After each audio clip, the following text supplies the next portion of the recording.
বেয়াদব, বেআমল এবং উচ্ছৃঙ্খল, এই 3 জিনিসের সমন্বয়ে শিবির হয়। এখন সমঝোতার সাথে আপনারা এই ধরনের পুরনো বক্তব্যগুলিকে প্রত্যাহার করে নেবেন? আসলে জামায়াতে ইসলামের সাথে আপনাদের রাজনীতিটা কোন সুতায় গাঁথা হচ্ছে? জনাব মুফতি সৈয়দ ফজলুল করিম। আলহামদুলিল্লাহ, ধন্যবাদ। আমাদের বক্তব্য জামাতের ব্যাপারে, সেই ব্যাপারে এখন আমরা যে অবস্থানে আছি না প্রত্যাখ্যান করছে, রোজাত করছে। দেখেন, জামাতও আমাদের ব্যাপারে অনেক বক্তব্য দিয়েছে। তাহলে দেওবন্দের ব্যাপারে, আহলুস সুন্নাত ওয়াল জামাতের ব্যাপারে জামাতের অনেক বক্তব্য আছে। তাসাউফের ব্যাপারে জামাতের বক্তব্য আছে। জামাত সেই বক্তব্য থেকে এক তিল পরিমাণ পিছপা হয়নি। আর আমরাও বিগত দিনে যে বক্তব্য দিয়েছি এবং আমাদের মুরিদরা যে বক্তব্য দিয়েছেন, তার থেকে আমরা এক চুল পরিমাণ এখন পর্যন্ত আপনার সাথে কথা বলা পর্যন্ত পিছপা হয়নি। প্রত্যেকের অবস্থানে আছে। এখন প্রশ্ন করতে পারেন এই অবস্থানে থেকে আপনারা তাদের সাথে বক্তব্য কিভাবে দিচ্ছেন, একই স্টেজে আসছেন কিভাবে, প্রশ্ন এখানে। আমি এটার উদাহরণ দিতে চাই। যেমন আমেরিকা ইরানের ব্যাপারে যে সিদ্ধান্ত নিয়েছে, সেই সিদ্ধান্ত থেকে আমেরিকা কোনো অবস্থায় পিছপা হয়নি। আবার ইরান আমেরিকার ব্যাপারে যে বড় শয়তান বলেছে, সেখান থেকেও কিন্তু ইরান কোনো অবস্থাতেই রোজাত করেনি, তার বক্তব্য প্রত্যাহার করেনি। কিন্তু তারপর কোন এক কারণে কিন্তু তাদের মধ্যে একটা সমঝোতা হয়েছে, যুদ্ধ বিরতি চুক্তি হয়েছে। ঠিক আমরাও মনে করি প্রত্যেকের অবস্থানে থেকে কোন এক বিষয়ের উপরে আমরা ঐক্যমত হতে পারি। ওকে, ধরে নেন আমরা 28 তারিখে যে সম্মেলন করেছি, সেখানে হিন্দু আসছে, বৌদ্ধ আসছে, খ্রিস্টান আসছে। তার মানে এই নয় যে খ্রিস্টান, বৌদ্ধ, হিন্দুরা তাদের আদর্শ বিসর্জন দিয়ে ইসলাম কবুল করে আমাদের মাঝে আসছে, ব্যাপারটা এরকম না। রাইট। বরং কোন বিষয়ের উপরে ঐক্যমত, সেই বিষয়ের উপরে তারা ঐক্যমত পোষণ করার জন্য এসেছে। ওকে, ঠিক আমরাও মনে করি জামাত আমাদের ব্যাপারে যে আকীদা বা বিশ্বাস রাখে, যে বক্তব্য তাদের আছে, আমরাও জামাতের ব্যাপারে যে বক্তব্য দিয়েছে এবং যে আকীদা বিশ্বাস রাখি, সে প্রত্যেকের অবস্থানে আছে। ওকে, বাকি আগামী বাংলাদেশকে গড়ার জন্য, জাতিকে বাঁচাবার জন্য, ইসলাম দেশ মানবতা রক্ষার জন্য আমরা শুধু জামাত না, আমাদের ঘোষণা ছিল ইসলাম দেশ মানবতা। এই মূল 3 ভিত্তিতে যদি বামপন্থীরাও কেউ জোট করে, অ্যালায়েন্স করে, নির্বাচনের সমঝোতা করে, আমরা তাদের সাথে করতে রাখবো। ওকে, এটি পরিষ্কার। অর্থাৎ মানে আপনি খুব চমৎকার করে বলেছেন, অর্থাৎ আমেরিকা এবং ইরান যেরকম মত ভিন্নতা থাকা সত্ত্বেও তাদের মধ্যেকার আলাপ আলোচনা এবং সমঝোতা চলছে, সেমনিভাবে ইসলামী আন্দোলন এবং জামাতে ইসলামী আলোচনায় বসছে বা তাদের পরবর্তী রাজনৈতিক কার্যক্রম এগিয়ে নিচ্ছে। কিন্তু আপনাদের ডিফারেন্সটা ঠিকই আছে, এর থেকে এক চুলো আপনারা সরে আসেন নাই। তারাও মনে নেই, আমরাও মনে। ওকে, এখন নিশ্চয়ই দর্শকরা বিবেচনা করবেন। আমরা পরবর্তী প্রসঙ্গে যাই। আমরা যখন অন্য দলের রাজনীতিবিদদের, বিশেষ করে সর্বশেষ আমরা যাদের সাথেই কথা বলেছি, অর্থাৎ এনসিপি বা তাদের সমন্বয়কদের, নেতাদের আইন নিয়ে যখন আমরা প্রশ্ন করি, তখন অনেকেই বলেন যে অন্য রাজনৈতিক নেতাদের বা রাজনৈতিক দলগুলিকে আমরা একই প্রশ্ন করি কিনা।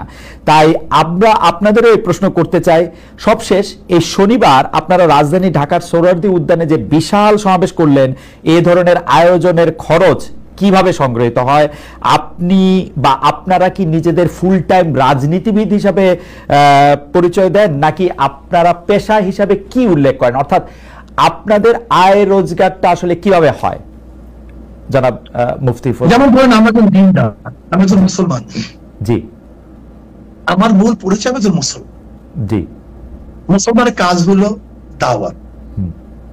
কাদের মাঝে দাওয়াত দেবো? ফিজাতুন নাস, গোটা মানবের কাছে দাওয়াত দেওয়া আমাদের দায়িত্ব। এক কথা, যেহেতু আমি মুসলমান, ইসলাম পালন করা আমার দায়িত্ব। ইসলামের মধ্যে যাহা কিছু আছে সবকিছুই পালন করবো। নামাজ আছে, রোজা আছে, হজ আছে, যাকাত আছে, কলেমা আছে, ইসলামকে প্রতিষ্ঠিত করার ব্যবস্থা আছে, মানুষকে সেবা করা, অন্যার মোকাবেলা করা, ন্যায়কে প্রতিষ্ঠিত করা। অর্থাৎ ইসলামের মধ্যে যতগুলি কাজ আছে সমস্ত কাজগুলি আঞ্জাম দেয় একজন মুসলমানের কাজ। সেই হিসাবে আপনি আমাকে মুসলমান বলতে পারেন। মুসলমানদের মধ্যে ব্যবসা আছে, বাণিজ্য আছে। যেমন আমি একজন ব্যবসায়ী, আমার ফাইজান কোম্পানি আছে, আমার নিজের বিক্রি আছে। আমি ব্যবসায় কিছু সময় দিই, আমার সময়কে আমি পাঠ করি, ভাগ করে নিই। আমি আমার পরিবারের জন্য একটা সময় নির্ধারণ করি, আমি ব্যবসার জন্য কিছু সময় নির্ধারণ করি। অধিকাংশ সময় আমাদের দাওয়াতি কাজে ব্যস্ত হয়, দাওয়াতি কাজে থাকে। সারা বছর আমাদের সারা বছর প্রতিদিন আমাদের সময়সূচি বের হয় যে আজকে কোথায় থাকবো, কালকে কোথায় থাকবো, এমনকি কোন ঘন্টায় কোন সময় থেকে কোন সময় আমরা কোন জায়গায় থাকবো, এটা সবাই আমাদের জানে। মানে আপনি আমাকে একজন মুসলমান মনে করতে পারেন, আর মুসলমানের যে দায়িত্বগুলি সেই দায়িত্বগুলি পালন করার একজন ব্যক্তি হিসেবে আমাকে চিহ্নিত করতে পারেন। রাজনৈতিক যে দল আপনি আপনারা প্রতিষ্ঠা করেছেন, সেই দল কি কারো কাছ থেকে চাঁদা নেয়, বা সেই দলের নেওয়া চাঁদা থেকে কি আপনারা কোনো ভাগ পান, বা আপনি কোনো টাকা নেন সেখান থেকে, বা আপনারা কোনো টাকা নেন? এটা তো মারাত্মক প্রশ্ন। দেখেন, আমরা নেই না। আচ্ছা, যেমন এই বছর এই যে সম্মেলন হয়ে গেছে, আমার 1 লক্ষ টাকা দিতে হয়েছে, আমাদের আমিরও 1 লক্ষ টাকা দিতে হয়েছে। নিজের পয়সায় গেছি, নিজের পয়সা আসছে। কিন্তু সম্মেলনে তো অনেকে বলে থাকেন খরচ হয়েছে 50 লক্ষ টাকার মতো। না, 50 লক্ষ, কয়েক কোটি টাকা খরচ হয়েছে। 50 লক্ষ টাকা হবে। আচ্ছা, তো বাকি টাকা? কয়েক কোটি টাকা খরচ হয়েছে। বাকি টাকা সব নিজেরা, প্রত্যেকে আপনারাও যেমন 1 লাখ টাকা করে দিয়েছেন, তেমন যারা এসছেন তারাও টাকা দিয়েছেন, তাই তো? প্রত্যেকে টাকা দিয়ে এসছে, আবার নিজেরটা খেয়েছে, নিজের পয়সা চলে গেছে। আচ্ছা, এই চাঁদা এবং ইয়ানত, জি, তা আচ্ছা আপনি বলেন তো, মসজিদে যখন আমরা নামাজে যাই, জি, আমাদের সামনে কি আসে? একটা বাক্স নিয়ে আসে, রাইট? এই ব্যাপারে আজ পর্যন্ত কাউকে সমালোচনা করে শুনছেন? করেছে কেউ সমালোচনা, হয়তো অন্যভাবে আর কি। জি, গির্জায় টাকা দেয় না, চ্যারিটিতে টাকা দেয় না, দেয়, জি। এই গোটা দুনিয়ার চ্যারিটি চলে কিভাবে? তাই চলে না। আমাদের প্রশ্ন, কারণ বাংলাদেশে কেউ কিন্তু এই ব্যাপার শোনেন, আপনি যদি আমার থেকে 10 টাকা দেন, আপনি যদি আমাকে 10 টাকা হাতিয়ে দেন, এমনি দেন, আর যদি 10 টাকা আপনার থেকে জোর করে নেই, এই 2 টাকার মধ্যে পার্থক্য আছে। অবশ্যই পার্থক্য আছে। পার্থক্য নেই এখানে। দাঁড়া হুজুর, আপনি আমার অজ্ঞতা ক্ষমা করবেন। আমি জোর করা দূরে থাক, জোর করার দূরে থাক, আমি এরকম বহু লোককে জানি যারা পীর সাহেব চরমনাইকে টাকা দেওয়ার জন্য কিভাবে টাকা দিবেন, কোন ভাবে আপনাদের একটু দেখা পাবেন, তার জন্য তারা এক ধরনের অনেক আমি কি বলবো, পাগল শব্দটা আমি বলতে চাই না, অনেক অস্থিরতার মধ্যে তারা থাকেন। সুতরাং আপনারা জোর করে নিবেন সেটা আমি বলি নাই। আমি শুধু জানতে চেয়েছি যে এই ভক্তরা বা যারা আপনাদের অনুসারী তারা যে টাকা দেয়, সেইখান থেকে আপনারা কোনো টাকা নেন কিনা, সে পার্টির প্রধান হিসাবে, একটা ব্যক্তিগত দল, জি, যদি কেউ ব্যক্তিগত হাদিয়া দেয় সেটা আমরা গ্রহণ করি। আচ্ছা, কিন্তু মাদ্রাসা, মসজিদ, সংগঠনের জন্য যে চাঁদা তোলা হয়, সেই টাকার মধ্যে আমাদের মধ্যে আসমান জমিন ফরক, বিশাল ওয়াল। ওকে, যে টাকাটা আপনাদের নামে দেওয়া হয় সেটা আপনারা নেন, যে টাকাটা মসজিদ, আমাদের বাক্স নেই। আচ্ছা, যে আমাদেরকে হাদিয়া দেয়, আচ্ছা, মোহাব্বত করে দেয়। আচ্ছা, যেমন সন্তান বাবাকে দেয়, ছাত্র উস্তাদকে দেয়, যেদিকে আমরা প্রেজেন্টেশন বলি, তোহফা বলি, হাদিয়া বলি, এই শব্দগুলি ভিন্ন। অনেকে বলেন যে না, আমি এটা পরিষ্কার হচ্ছে, অনেকে বলেন যে আপনাদেরকে যে হাদিয়া দেওয়া হয় সেটার কোনো গুণাগুন্তি নাই, সেটাকে একটা বিপুল পরিমাণ টাকা, লাইক আপনারা কি টাকাটা কখনো ডিক্লেয়ার করেন, এই টাকাটা কি ট্যাক্সেবল, আপনারা ঘোষণা করেন কখন আপনাদের আয় হিসাবে? না, আমাদের আয় হিসাবে তো আমাদের ঘোষণা করার কিছু নাই। আচ্ছা, আমাদের আয় ঘোষণা করার তো ব্যাপার না। ওকে, যদি এইটা ঘোষণা করার প্রয়োজন থাকতো তাহলে আমরা ঘোষণা করতাম। আচ্ছা, আমাদের যেরকম আয় আছে সেরকম ব্যয় আছে। ওকে, আমাদের খরচও সেইভাবে আছে। ওকে, এখন আমার প্রশ্ন হলো যে আপনাকে যদি কেউ হাদিয়া দেয় সেটাকে সরকারকে জানাতে হবে কিনা, ধরে নেন অল অফার, বা আপনাকে জানাতে হবে কিনা। ওকে, আমি এই ব্যাপারে পরিষ্কার। আমরা এখানে আরেকটা কথা বলি, এই যে চরমোনাই মাহফিল হয়, জি, এই চরমোনাই মাহফিলের সমস্ত খরচ মাহফিলের মাদ্রাসার, সমস্ত আয়ো মাদ্রাসার, খরচ এখান থেকে আচ্ছা, সব মাদ্রাসা, ওকে, এখান থেকে আমাদের এক পয়সা কানা করি আমরা নেইও না, বরং কোনো সন্দেহ যদি হয় সেটা মাদ্রাসা আমরা দান করি। আচ্ছা,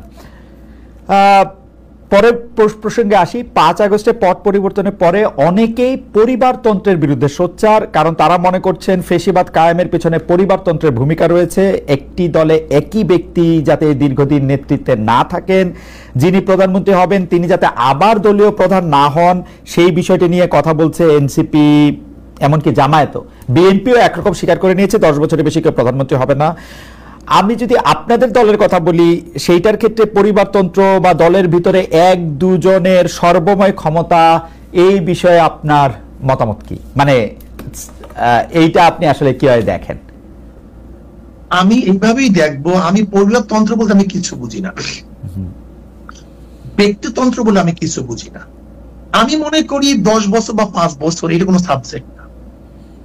চোর যদি একদিনও থাকে চেয়ারে থাকে, সে চুরি করবে। দুর্নীতিবাজ যদি একদিনও চেয়ারে থাকে, সে দুর্নীতি করবে। আর ভালো মানুষ যদি 100 বছরও চেয়ারে থাকে, সে দুর্নীতি করবে না। আমার মূল প্রশ্ন হলো চেয়ারে বসছে কে? চেয়ারে বসতেছে কে? আমার মূল প্রশ্ন এখানে। কে থাকবে কি থাকবে না আমার দেখারই বিষয় আমার না। কিন্তু যদি চোর 5 বছর থাকে সে চুরি করবে, 10 বছর থাকে চুরি করবে। একটা দেশ লুট করতে কয় বছর লাগে? যদি চোর থাকে 5 বছর যথেষ্ট। 10 বছর আপনি সময় দেবেন কেন? কিন্তু আপনি ব্যক্তির উপর গুরুত্ব দিচ্ছেন, কিন্তু ব্যক্তি তো আসলে আমরা যদি প্রতিষ্ঠান গড়ে না তুলতে পারি, ব্যক্তি তো নিজেও পরিবর্তন হয়, আবার ব্যক্তিরও আয়ু সীমাবদ্ধ। মানে আমরা তো এই পৃথিবীতে কেউই চিরকাল বেঁচে থাকবো না। তো সুতরাং একটা ব্যক্তির উপর নির্ভর করে তো একটা সিস্টেম চলতে কি পারে? আসলে না, পারা উচিত। আবার আমরা এটাও শুনছি মানুষ যখন অনেক উপর কোনো সিস্টেম চলে না, আদর্শকে চলবে। কিসের নীতির উপরে, নীতির কাঠামোর উপরে। আচ্ছা, নীতিমালার। ইসলাম আপনাকে বাইন্ডিংস দিছে, তুমি কতটুকু করতে পারবে কতটুকু করতে পারবে না। ইসলাম কি বলছে? মশওয়ারা ভিত্তিক কাজ করতে হবে, পরামর্শ ভিত্তিতে কাজ করতে হবে। কিন্তু যদি পরামর্শ ভিত্তিতে আমরা কাজ করি তাহলে কোনো সমস্যা থাকার কিছু না। কিন্তু ডিক্টেটরশিপ যদি আমরা করি, চাপিয়ে দেই, এইটাকে বলা হয় ব্যক্তিতন্ত্র। ইসলাম তন্ত্র হলো সবাইকে নিয়ে কাজ করা, সবাই মশওয়ারা ভিত্তিতে কাজ করা। কিন্তু শায়ক আপনি যখন ইসলামের কথা বলেন, তখন আমরা যারা সাধারণ মানুষ আছি তারা কোথায় একটু চমকায় যায়। কারণ হচ্ছে যে অনেকে আবার আপনার কথাকেও ইসলাম মানতে রাজি না। আমি উদাহরণ দিচ্ছি না, নাম নিচ্ছি না, সেই জন্য আপনি নিশ্চয়ই জানেন। আপনিও অনেকের ইসলামকে আসলে ঠিক সঠিক পথে পরিচালিত সেটা আপনি মানেন না। তো সেই ক্ষেত্রে কোন ইসলাম বা কোন পন্থা বা কোন আদর্শ গাইডলাইন হবে, সেটা কি আসলে আমরা বলতে পারবো? মানে কোরআন সুন্নাহ। আচ্ছা, কিন্তু কোরআন সুন্নাহ তো আমাদের মূল সমস্যা। আমি একটু কথা বলি। জি জি, দেখেন ইসলামের মানদণ্ড শরিয়াত। এই যে শরিয়াতের কথা শুনলে আমরা ভয় পাই। শরিয়াত আপনারা অনেকেই বলেন, আমি দেখছি টকশোর মধ্যে শরিয়া আইন বাস্তব। আপনি একদিন প্রশ্ন করছেন কাকে যেন, আমি শুনছি দেখছি যে আপনি শরিয়া আইন বাস্তবায়ন করবেন কিনা। আসলে শরিয়া আইন বাস্তবায়ন করার মাধ্যমে তো মানুষের ফায়দা। শরিয়া শব্দের অর্থ, শরিয়া শব্দের অর্থ আইন, আইন প্রণয়ন করা, আইন বাস্তবায়ন করা। শরিয়া শব্দের অর্থ রাস্তা। ওকে, তার মানে হলো একজন মানুষকে সুপথে চলার জন্য, তাকে বাঁচাবার জন্য যে পদ্ধতি, পন্থা, প্রক্রিয়া গ্রহণ করা হয়, সেইটা তো শরিয়া। শরিয়ার ভিত্তি কি হবে? ভিত্তি হবে কোরআন, সুন্নাহ, ইজমা, কিয়াস। এই 4টি হলো মূল ভিত্তি। এই 4 ভিত্তির উপরে যদি আপনি চলতে পারেন, তাহলে কোনো জায়গায় সংঘাত নাই, সমস্যা নাই। না কিন্তু হুজুর, আমি কিন্তু শায়েখ প্রবলেমটা কোথায় আমি আপনাকে বলি। প্রবলেমটা হচ্ছে আপনি যে কথা বলতেছেন সেই কথার সূত্র ধরে, সেই কোরআন সুন্নাহ এবং সেই শরিয়ার কথা ধরে, ধরেন ইজমা কিয়াসের সূত্র ধরে আমাকে জামাতে ইসলামীর একজন আলেম, জামাতে ইসলামের আকীদা বিশ্বাস করেন বা জামাতে ইসলামের রাজনীতি বিশ্বাস করেন এরকম আলেম বলছেন যে তিনি বা তারা যে ফতোয়াটা দিতেছেন, তারা যে পথটা দেখাচ্ছেন সেটাই পথ। এবং যেই পথ দেখে আমি বলতেছি যে যেই পথ দেখে আপনি বলতেছেন যদি জামায়াত ক্ষমতায় যায় প্রথম কওমি মাদ্রাসা বন্ধ করবে, এটা তাদের ফার্স্ট টার্গেট। এই জামাত যেখানে সেখানে লাগবে, যেখানে ইসলাম ধ্বংস হয়ে যাবে। আমি পাশাপাশি আরো বলতে পারি, আমি রাজনৈতিক দল ধরে বললাম, আপনি জানেন মাওলানা আব্দুর রাজ্জাক আরেক ধরনের কথা। এখন আমরা কোথায় যাব আর কি সেটা যদি বলতেন। বলতে পারেন, কোনো সমস্যা নেই। কিন্তু শায়েখ আমরা যদি এই জায়গার মধ্যে থাকি তাহলে আমরা আসলে একটু আরেকটু বিভেদের মধ্যে পড়বো কিনা। শুনতে পাচ্ছেন? জি, আমি এখন শুনতে পাচ্ছি। জি বলেন। না, যে দেখেন, আমরা যখন মতনৈক্য করি, যেমন ধরে নেন আপনার সাথে আমরা জমি নিয়ে দ্বন্দ্ব হতেই পারে, কিন্তু তখন দরকার কি দলিলের। ঠিক আপনার সাথে আমার একটা কোনো একটা মতনৈক্য হতেই পারে, ইসলাম নিয়ে আমি বলে আমি সঠিক, আপনি বলে আপনি সঠিক, এটা আমি আশ্চর্য মানে কিছু নেই। কিন্তু তখন আসবে দলিলের, যার দলিল শক্তিশালী তার কথা সঠিক, আর যার দলিল দুর্বল তার কথা দুর্বল। কাজে এখন সেই বহস আমি যাবো না, রাইট, এখন সেই বহসের জায়গা না। রাইট, আমি তো মূল ভিত্তি বললাম। রাইট, মূল ভিত্তি দলিল।